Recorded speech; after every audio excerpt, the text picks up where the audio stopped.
Hello everyone. Today's topic is types of programming language. बेटा ये हमारा वेरी फर्स्ट लेक्चर है जावा का।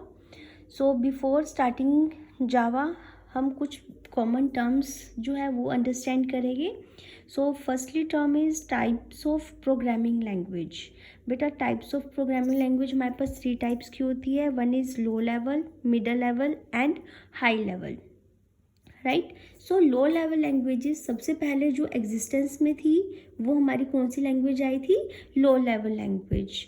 अब लो लेवल लैंग्वेज हमारे पास कौन सी होती है? वेरी फर्स्ट जो थी हमारे पास बाइनरी और जो हमारी मशीन लैंग्वेज है वो एग्जिस्टेंस में आई थी।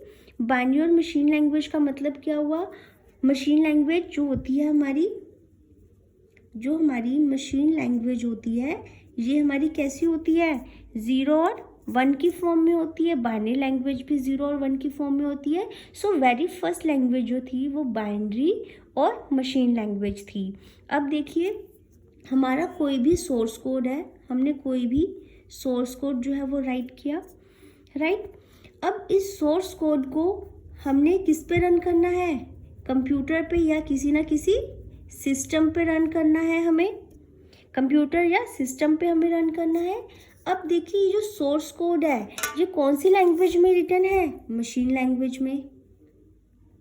मशीन लैंग्वेज है यानी कि 0 और 1 की फॉर्मेट में है। सो जो हमारा सिस्टम है ये कौन सी लैंग्वेज अंडरस्टैंड करता है? 0 और 1 की फॉर्म में। कंप्यूटर जो है हमारा कोई भी कोड जो होता है 0 और 1 की फॉर्म में अंडरस्टैंड करता है। सो जब हमारे पास मशीन लैंग्वेज आई तो इसकी सबसे बड़ी एडवांटेज क्या थी कि हमने कोई भी सोर्स कोड राइट किया मशीन लैंग्वेज में और वो डायरेक्टली जो था वो रन हो जाता था सिस्टम पे। ठीक है, हमने सोर्स कोड को डायरेक्टली क्या कर दिया? रन कर दिया किस पे? कंप्यूटर सिस्टम पे। ठीक है, और जो उसकी आउटपुट होती थी वो भी हमें 0 और 1 की फॉर्म में थी जो हमें आउटपुट मिल जाती थी, राइट। ये तो थी इसकी एडवांटेज। अब मशीन लैंग्वेज की डिसएडवांटेज क्या थी? इसकी सबसे बड़ी डिसएडवांटेज यही थी कि ये बाइनरी लैंग्वेज में थी। यानी कि suppose my name is Hina, right. मैंने इसको बाइनरी लैंग्वेज में लिखा 10010। इस H का मतलब 1, E0 एंड 1A0, राइट। सो मैं डेवलपर हूँ, राइट। अगर मैं डेवलपर हूँ, मैंने सिर्फ 10010 जो मेरा सोर्स कोड था वो मैं सिस्टम को दूंगी और सिस्टम मुझे उसकी आउटपुट दे देगा। ठीक है, सो डेवलपर जो है वो ही अंडरस्टैंड कर सकता है कि 10010 का मतलब क्या है। इसका मतलब है हिना, राइट। अब एक नॉविस पर्सन जो है जिसको कि बाइनरी लैंग्वेज की जो है वो नॉलेज नहीं है, वो इस 10010 को कैसे अंडरस्टैंड करेगा? नहीं कर सकता, राइट। जो आउटपुट आएगी वो भी हमारी बाइनरी फॉर्म में ही आएगी। सो जो मशीन लैंग्वेज थी इसकी सबसे बड़ी डिसएडवांटेज यही थी कि ये हमारी बाइनरी फॉर्मेट में थी, जो आउटपुट आती थी वो भी बाइनरी फॉर्मेट में आती थी। सो जो एक नॉर्मल पर्सन है वो इस बाइनरी कोड को अंडरस्टैंड नहीं कर सकता था। अब हम बेटा यूनिवर्सिटी के फॉर्म फिल करते हैं, हम कोई भी ऑनलाइन पोर्टल पे कोई भी काम करते हैं, हम गूगल चलाते हैं, राइट। हम कोई भी काम करते हैं सिस्टम पे, आइकन्स बने हुए हैं माई कंप्यूटर, हमें हर एक चीज़ जो है हमें विजिबल होती है। क्यों विजिबल है? हम अंडरस्टैंड कर सकते हैं। क्यों? क्योंकि वो इंग्लिश लाइक लैंग्वेज में है। सो बाइनरी कोड की सबसे बड़ी डिसएडवांटेज यही थी कि ये बाइनरी फॉर्मेट में थी, जो आउटपुट थी वो भी बाइनरी फॉर्मेट में आती थी। सिर्फ और सिर्फ डेवलपर ही इस चीज़ को अंडरस्टैंड कर सकता था, एक नॉविस पर्सन इसको अंडरस्टैंड नहीं कर सकता। सो इस मशीन लैंग्वेज की इसी कमी को ओवरकम करने के लिए हमारे पास आई असेंबली लैंग्वेज। कौन सी लैंग्वेज आई हमारे पास? Assembly language. अब देखिए असेंबली लैंग्वेज में क्या था? जब हमारे पास असेंबली लैंग्वेज आई तो ये हमारा बेटा कोई भी सोर्स कोड है, ठीक है। सोर्स कोड कौन सी लैंग्वेज में होगा? असेंबली लैंग्वेज में। असेंबली लैंग्वेज किस टाइप की लैंग्वेज थी? इंग्लिश लाइक लैंग्वेज थी, ठीक है। असेंबली लैंग्वेज में हमारा कोई भी कोड है, राइट। अब ये हमारे पास सिस्टम है। अब इस इंग्लिश लाइक लैंग्वेज को, ये वाली लैंग्वेज जो थी मेरी असेंबली लैंग्वेज कैसी थी, इंग्लिश लाइक लैंग्वेज थी, ठीक है। अब इस इंग्लिश लाइक लैंग्वेज को सिस्टम कैसे अंडरस्टैंड करेगा, सिस्टम तो सिर्फ 0 और 1 का फॉर्मेट ही अंडरस्टैंड कर सकता है, राइट। सो अब सिस्टम इस इंग्लिश लाइक लैंग्वेज को कैसे अंडरस्टैंड करेगा, इस टाइम पर बेटा हमारे पास क्या एग्जिस्टेंस में आए, कन्वर्टर्स। इस टाइम हमारे पास क्या एग्जिस्टेंस में आए, कन्वर्टर। कन्वर्टर या इंटरमीडिएटर। कन्वर्टर क्या करते थे, हमारे जो हमारी सोर्स लैंग्वेज होती थी उसको कन्वर्ट करते थे बाइनरी लैंग्वेज में, और जो बाइनरी लैंग्वेज से जो भी आउटपुट आती थी हमारे पास उसको कन्वर्ट करते थे इंग्लिश लाइक लैंग्वेज में, राइट। सो बेटा इस टाइम पे असेंबली लैंग्वेज के टाइम पे हमारे पास जो है कन्वर्टर एग्जिस्टेंस में आए। इन कन्वर्टर को हम असेंबली लैंग्वेज में असेंबलर बोलते हैं, C++, जावा में हम कंपाइलर और इंटरप्रेटर यूज़ करते हैं। कंपाइलर और इंटरप्रेटर का काम भी तो यही होता है ना कि जो हमारा सोर्स कोड है उसको इंटरप्रेट करता है किसमें, मशीन लाइक लैंग्वेज में, फिर सिस्टम उसको प्रोसेस करता है, और फिर जो मशीन लाइक लैंग्वेज में हमारे पास बाइनरी कोड में आउटपुट आती है उसको किसमें कन्वर्ट करता है, इंग्लिश लाइक लैंग्वेज में या फिर हमारी अंडरस्टैंडेबल लैंग्वेज में, ठीक है बेटा। अब देखिए हम लोग कहीं भी जाते हैं, अब मुझे जापानीज़ नहीं आती, मैं जापान चली जाती हूँ, तो मुझे अपने साथ कोई ना कोई इंटरमीडिएटर लेके जाना पड़ेगा जो मेरी लैंग्वेज को, जो मेरी हिंदी लैंग्वेज को जापानीज़ में कन्वर्ट करके नेक्स्ट पर्सन जापान में जो भी बंदा है बेटा उसको समझा सके, क्योंकि उसको हिंदी नहीं आती, राइट। और वो जो मुझे रिप्लाई देगा जापानीज़ में, वो इंटरमीडिएटर क्या करेगा, मुझे कन्वर्ट करके देगा किसमें, हिंदी लाइक लैंग्वेज में, राइट। सो जैसे हमें डे टू डे लाइफ में एक इंटरमीडिएटर कन्वर्टर की नीड पड़ती है, सेम हमें हमारी लैंग्वेजेस में भी जो है वो कन्वर्टर की नीड पड़ती है, जो कि हमारी अंडरस्टैंडेबल लैंग्वेज को कन्वर्ट कर दे सिस्टम में, बाइनरी लैंग्वेज में, और उसकी आउटपुट जो है हमें हमारी लैंग्वेज में दे दे, ठीक है। सो यहाँ पे हमने इंग्लिश लाइक लैंग्वेज में दिया तो सिस्टम के पास गया बेटा, ठीक है। ये कोई भी हमारा बेटा असेंबली कोड था, असेंबली कोड था हमारे पास, सिस्टम के पास गया, सिस्टम ने उसको प्रोसेस किया, सिस्टम किस फॉर्म में आउटपुट देगा हमारे पास, सॉरी इस कन्वर्टर ने इस असेंबली लैंग्वेज को किस में कन्वर्ट किया, बाइनरी कोड में, तभी सिस्टम अंडरस्टैंड करेगा, ठीक है। और सिस्टम ने आउटपुट किस उसमें दी, बाइनरी कोड में, और फिर कन्वर्टर ने उसको किस में कन्वर्ट कर दिया, असेंबली कोड में, ठीक है। असेंबली कोड आया, कन्वर्टर ने उसको बाइनरी कोड में कन्वर्ट किया, सिस्टम के पास आ गया, सिस्टम ने आउटपुट किस फॉर्म में दी, बाइनरी कोड में दी, और कन्वर्टर ने उसको असेंबली कोड में जो आउटपुट जो भी आई थी उसको कन्वर्ट कर दिया। सो ये थी हमारी बेटा असेंबली लैंग्वेज। इसका सबसे बड़ा डिसएडवांटेज क्या था कि इसमें हम अपनी मर्जी से कोई भी फंक्शन बना सकते थे।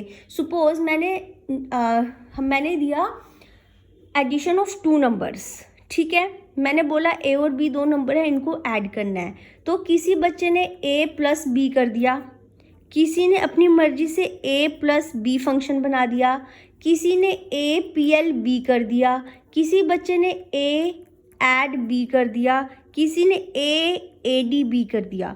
यानी कि अपनी मर्जी से हमने क्या किए, जो फंक्शंस थे वो हमने अपनी मर्जी से जो थे वो बना लिए, राइट। सो इसकी सबसे बड़ी डिसएडवांटेज यही थी कि इसका कोई एक स्टैंडर्ड नहीं था इस लैंग्वेज का, कोई भी पर्सन, कोई भी डेवलपर अपने अकॉर्डिंग ही जो था वो फंक्शंस डिज़ाइन कर लेते थे, राइट। सो असेंबली लैंग्वेज और बाइनरी लैंग्वेज हमारे पास लो लेवल लैंग्वेजेस में आती है।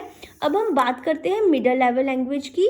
लो लेवल लैंग्वेज के बाद बेटा हमारे पास असेंबली, लो लेवल लैंग्वेज में असेंबली लैंग्वेज के बाद असेंबली लैंग्वेज की जो डिसएडवांटेज थी उसको ओवरकम करने के लिए हमारे पास एक स्टैंडर्ड लैंग्वेज आई, दैट इज सी में प्री डिफाइंड फंक्शंस होते हैं।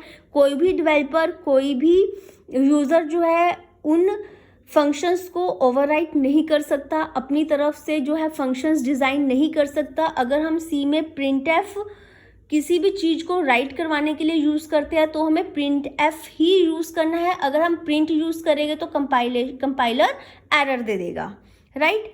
ऐसे ही हमारे पास स्कैनएफ है, स्कैनएफ हम इनपुट के लिए यूज़ करते हैं। अगर हम इनपुट के लिए जस्ट स्कैन या एससी यूज़ करेंगे तो हमारे पास कंपाइलेशन एरर आ जाएगी। सो एक स्टैंडर्ड लैंग्वेज डिज़ाइन हुई, राइट, किसके बाद, असेंबली लैंग्वेज के बाद। So C is a middle level language, C plus plus, C के बाद सी प्लस प्लस आई। सी जो थी बेटा हमारी बेसिक लैंग्वेज थी और सी प्लस प्लस हमारी ऑब्जेक्ट ओरिएंटेड लैंग्वेज थी।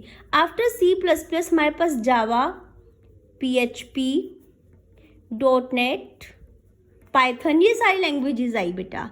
ये सारी की सारी हमारी कौन सी लैंग्वेजेस है, मिडल लेवल लैंग्वेज, राइट। सो इसके बाद हम मूव किए, इन लैंग्वेज के बाद हमारे पास आती है high level language. High level language बेटा क्या है, as the name specify high, मतलब कि ऐसी लैंग्वेज जो कि हाई पर्पसेस के लिए, हाई बिजनेस पर्पसेस के लिए हम यूज़ कर रहे हैं, ठीक है। इसमें हमारे पास बेटा लैंग्वेज आती है COBOL, that is common business oriented language, जो कि सिर्फ और सिर्फ स्पेसिफिक बिजनेस के लिए ही हम लोग यूज़ करते हैं, राइट। जैसे कि बेटा कोई भी एक स्पेसिफिक बिजनेस है, राइट, जैसे कि हम आरबीआई की कोई भी हम साइट यूज़ करें बेटा, RBI reserve bank of India है, इसकी जो साइट है बेटा ये कोबोल में ही डिज़ाइन होगी। क्यों, क्योंकि स्पेसिफिक बिजनेस के लिए जो है ये साइट डिज़ाइन हुई है, राइट।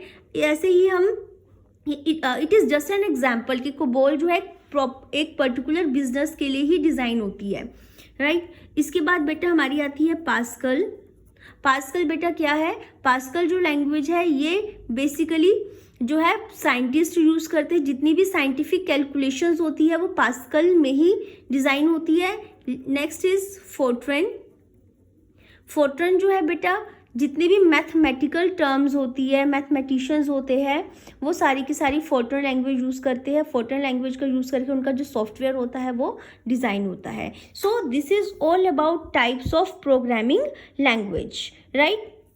सो बेटा हम इनमें से लो लेवल हम नहीं डिस्कस करेंगे, हाई लेवल भी नहीं डिस्कस करेंगे। In our upcoming lectures we will discuss about Java, ठीक है। सो एक थोड़ा सा हम ब्रीफ ले लेते हैं कि जावा क्या है। देखिए सबसे पहले बेटा मिडल लेवल में एग्जिस्टेंस में आई सी, राइट। सी का ही हमारा सी प्लस प्लस आई, जो कि सी के सारे फीचर्स को अपने अंदर इनहेरिट कर रही थी। सी के अंदर हमारे पास कौन कौन से फीचर्स थे, फंक्शंस थे, स्ट्रक्चर, यूनियन, पॉइंटर्स, ये सारी चीज़ें थी हमारी सी में, ठीक है। सी प्लस प्लस में हमारे पास क्या, ये ऑब्जेक्ट ओरिएंटेड लैंग्वेज आ गई। सी में हम ऑब्जेक्ट्स यूज़ नहीं कर रहे थे, सी प्लस प्लस में हमने ऑब्जेक्ट्स यूज़ करने स्टार्ट कर दिए, right. So C plus plus is a OOPs based language. OOPs का मतलब क्या हुआ, जो कि हमारे पाई के कंसेप्ट को फॉलो करता है। ओप्स जो है बेटा, OOPs is basically based on the concept of PIE. सो बेटा पाई क्या होता है, P is polymorphism, I is inheritance and E is encapsulation, ठीक है। ये हम आगे डिस्कस करेंगे इन आर अपकमिंग लेक्चर्स, इनको हम जो है इलेबोरेट करेंगे in our upcoming lectures, right. So OOPs is based on the concept of PIE, polymorphism one name many form, inheritance जो कि पेरेंट चाइल्ड रिलेशनशिप होता है, encapsulation is wrapping of data members and member functions, right. So C plus plus आई OOPs based language थी। So अब जावा जो है बेटा, जावा कैसे आएगी, जावा के अंदर सी के फीचर्स है, ठीक है। सी में हमने loops, decision making statements, operators भी पढ़े हैं। सो जावा के अंदर सी के फीचर है, सी प्लस प्लस के है, plus it's own features, right. So Java के अंदर सी के अंदर ऑपरेटर्स हम यूज़ कर रहे थे, हमने फंक्शंस बनाने सीखे सी में, डिसीजन मेकिंग स्टेटमेंट्स, लूप्स, वो सारे फीचर्स जावा के अंदर आ गए। C plus plus OOPs based language है, इसमें पाई का कंसेप्ट आ गया, ऑब्जेक्ट्स कैसे क्रिएट करते हैं वो आ गई, उसका कंसेप्ट भी जावा के अंदर आ गया, राइट। और जावा के अंदर अपने भी कुछ फीचर्स ऐड हुए हैं, right, like open source language है, DMA है, इसमें मल्टी थ्रेडिंग है, आर्किटेक्चरल न्यूट्रल लैंग्वेज है, ये प्लेटफॉर्म इंडिपेंडेंट है, वो हम अपने नेक्स्ट लेक्चर में डिस्कस करेंगे। सो जावा ने सी प्लस प्लस का कौन सा फीचर अपने अंदर इनहेरिट नहीं किया? अगर सारे कर लेती तो जावा हमारे पास ऐसे आता, जो जावा का सर्कल था वो ऐसे आता कि सी भी है, सी प्लस प्लस भी है और जावा के अंदर जावा भी है, ठीक है। बट जावा ने सी प्लस प्लस का स्ट्रक्चर, यूनियन और पॉइंटर, ये फीचर जो थे अपने अंदर इनहेरिट नहीं किए। कौन कौन से फीचर बेटा? देखिए, पॉइंटर नहीं है जावा के अंदर, राइट, स्ट्रक्चर नहीं है, यूनियन नहीं है। ये 3 फीचर्स जो है जावा ने अपने अंदर इनहेरिट नहीं किए। That's why Java is a unique language, right, it is an evergreen language. ये हम अपने नेक्स्ट लेक्चर में डिस्कस करेंगे। आज के लिए बेटा इतना ही। Thank you.